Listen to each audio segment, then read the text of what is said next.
Mais uma atualização rápida a respeito da guerra na Ucrânia. Vejam como a coisa vai mudando e vai mudando rapidamente.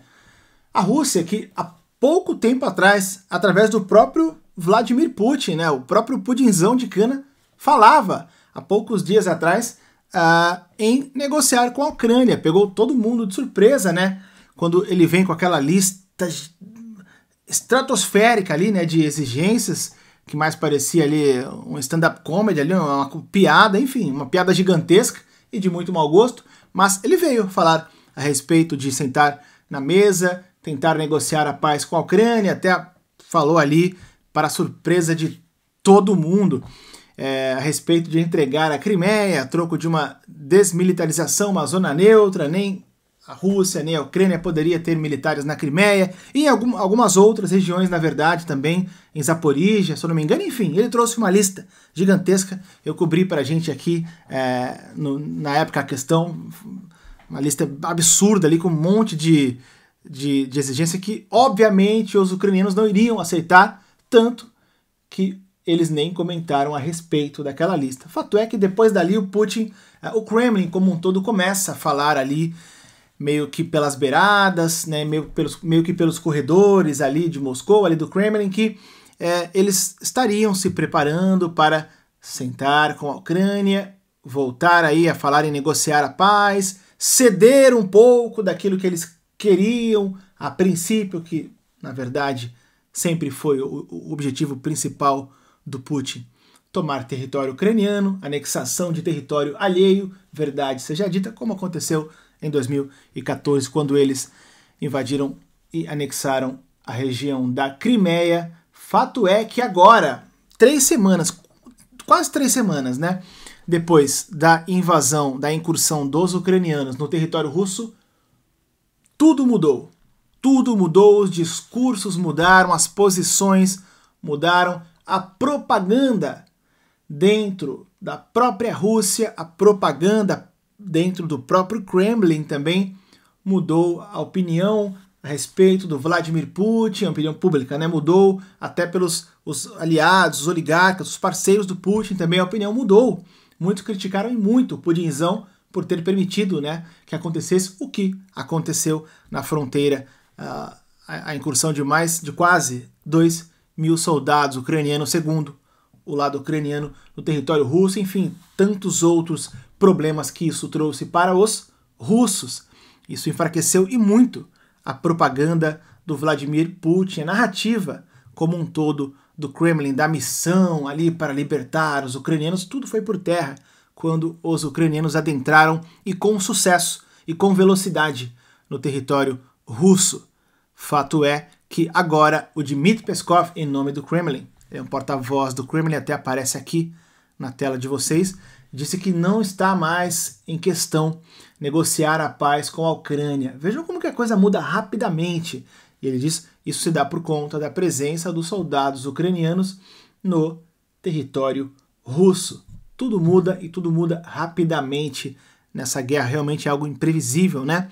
Quero ler aqui uma matéria curta que traz mais detalhes a respeito dessa nova nota oficial do Kremlin, mudando de novo o discurso a respeito de um cessar ou não fogo na Ucrânia, que agora tem que ser negociado um cessar ou não fogo na Ucrânia e na Rússia, né?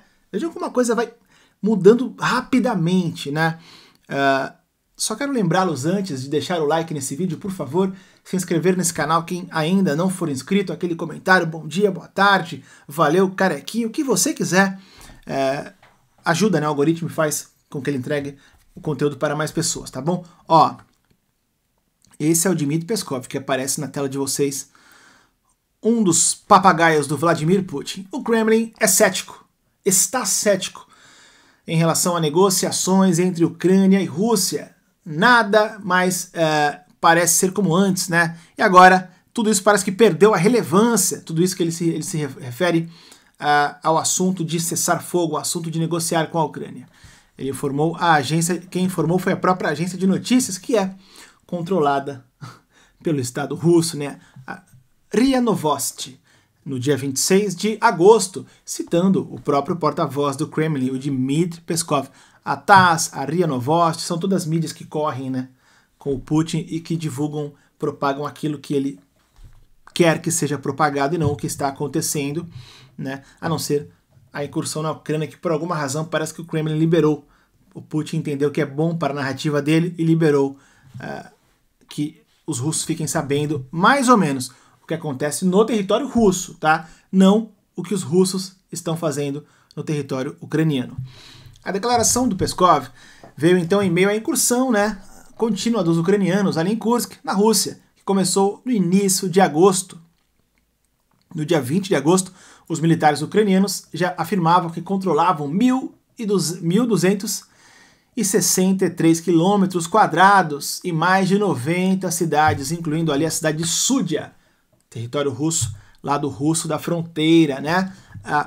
O Zelensky disse que o número aumentou, é muito maior, ele ficou de trazer aí um update, deve ter passado das 100 cidades. Quando fala cidade, né, pessoal, vilarejos, né?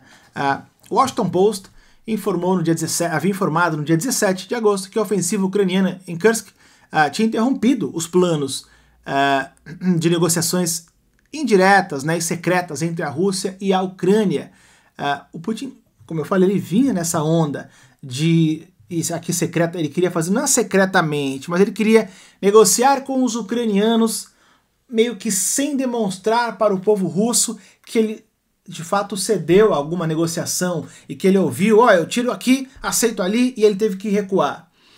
Para a propaganda e pelo o que ele queria mostrar para os russos é que eu cheguei, eu pus o pé na porta, eu libertei o povo ucraniano dos, sei lá o que ele queria libertar, sabe Deus o que é, libertei o povo russo que mora na Ucrânia da opressão russa, os neonazis, os alienígenas que estavam na Ucrânia, eu limpei tudo e eles aceitaram e tá tudo bem. Ele não queria demonstrar fraqueza e que ele cedeu aqui para ganhar ali. Agora parece que já não dá mais para ele esconder. Se ele não conseguir limpar a região da fronteira, não partir para a sujeira, não partir para o uso de uma arma nuclear, mesmo que com poder menor de destruição, mas no próprio território, que há esse temor, tá? Muitos se falam disso, que há esse temor sim do Putin de repente usar uma arma de menor destruição em alguma região na Rússia, tá? Que esteja sido completamente evacuada e que só estejam tropas ucranianas, porque ali não caberia resposta da OTAN de nenhum outro país, já que a Rússia, ele pode muito bem alegar que eu usei a bomba nuclear contra o meu país, estava aqui quem queria. Enfim, é possível isso, é possível. Aliás, muitos também têm essa ideia de por que a OTAN não faz isso, não libera então, usa essa mesma linha, por que a OTAN não libera alguma região ali 100% de civis, obviamente em apoio com os ucranianos, e as tropas se retiram, deixa só os russos e aí usa uma arma de menor destruição, uma arma nuclear da OTAN, né? Não é tão simples assim, né? Nós podemos até falar sobre isso em um futuro vídeo, porque é um temor que o Putin faça isso, e há essa especulação, por que a OTAN não faz isso? É uma ideia boa, parece uma ideia boa. O Putin não vai poder responder com arma nuclear. A Ucrânia não é Rússia, né? Mas na visão aí tática não é bem assim, né? A região que é atingida por uma arma nuclear, enfim, ela fica completamente perdida por vários anos, né? A exemplo lá do desastre em Chernobyl, né? Foi em 86, até hoje ainda é sentida a radiação, enfim, é um problemão, né? Não é fácil assim, não é só ir lá eliminar soldado e tá tudo bem. Enfim, tá aí, muda o discurso, o Kremlin muda o discurso, o Dmitry Peskov, e agora não há mais a ideia de negociar com a Ucrânia, e a gente fica aqui no meio dessa novela infinita, né? Esperando aí um final feliz, né? Obrigado pela confiança de quem ficou até o final. Daqui a pouco eu tô de volta. Confirma pra mim o like, a inscrição no canal. Tamo junto. Valeu!